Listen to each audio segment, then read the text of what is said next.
सुरुमा चाहिँ आलु धोइसकेपछि आलुलाई जो लिएर आऊ।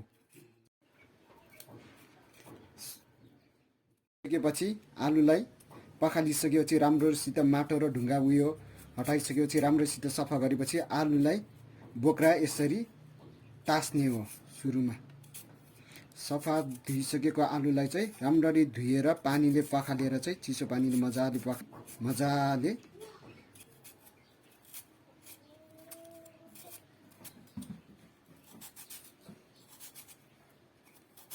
आलुको बोक्रा चाहिँ यसरी मजाले तास्नुपर्छ। यो आलु तास्ने कुराले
अब आलुलाई चाहिँ भुजिया बनाउन चाहिँ मसिनो झुल्ने आकारको काट्नुपर्ने हुन्छ।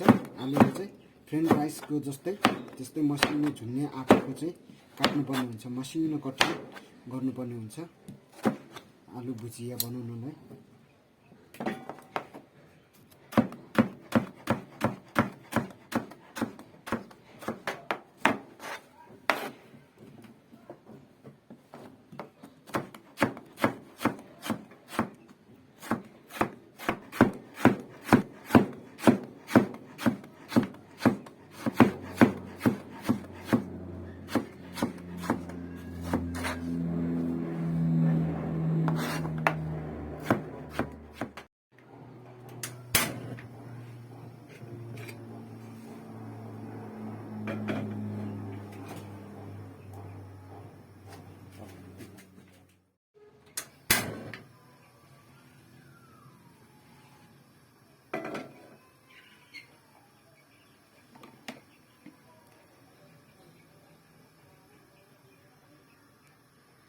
अब भाँडो अब तेल हाल्नुपर्छ।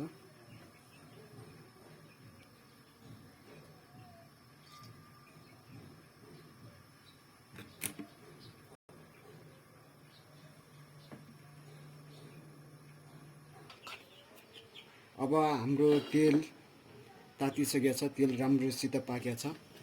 अब भुजियाको लागि आलु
हाम्रो आलु चाहिँ भुजिया चाहिँ खैरो कलर निस्किसकेको छ। आलुमा मजाको खैरो कलर भइसकेको छ। आलु पाक्न आँटिसकेको छ।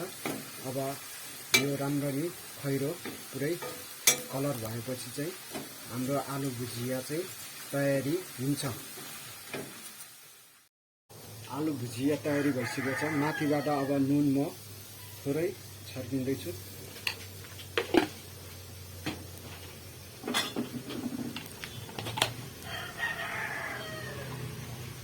खुर्सानीको धुलो माथिबाट यसो छर्किँदैछु।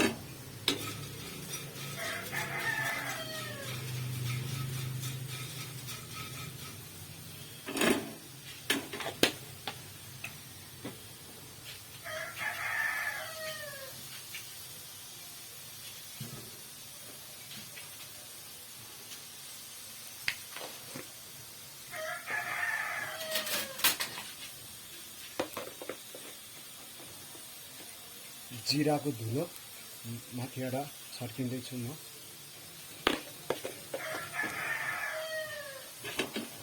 अब यसलाई चाहिँ सबैलाई चाहिँ राम्रोसित चलाएर अब आलु भुजिया रेडी भइसकेको छ हाम्रो। आलु पनि खैरो खैरो भइसकेको छ। नुन, खुर्सानीको धुलो र जिराको धुलो मजाले हालेर अब म यहाँ राम्रोसित चलाउँदैछु। हाम्रो आलु भुजिया रेडी भइसकेको छ। अब